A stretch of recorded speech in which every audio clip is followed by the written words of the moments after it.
this awesome waterfall box kit for your ponds. Let's do it.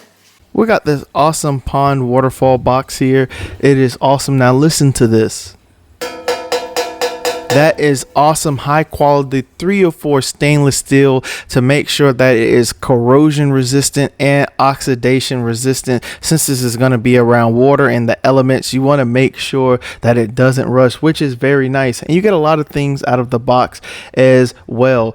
Now you also get some glue and other things as well. And the manual, I suggest you learn to read the manual how to operate this, but it's really easy to go ahead and put together as well. That just falls right into place here. But let's go ahead and test this out. Here's the pump, and what is cool, you can adjust the different flow settings, so you can go to low flow setting, a high flow setting, or medium, which is very nice with customability options. And here is a look at my pond with all of this. We're just starting up this awesome waterfall pond kit here, and once it starts getting out, it really does flow awesome. And listen to the sound of this.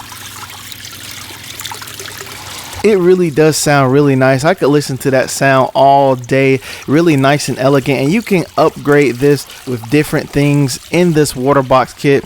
I've seen people put gravel, emergent plants as well, so you can just customize this how you want. But this is a very nice and modern option, and I just love how it looks, how it works. It is very awesome with the customability of the flow as well. But overall, I definitely would recommend.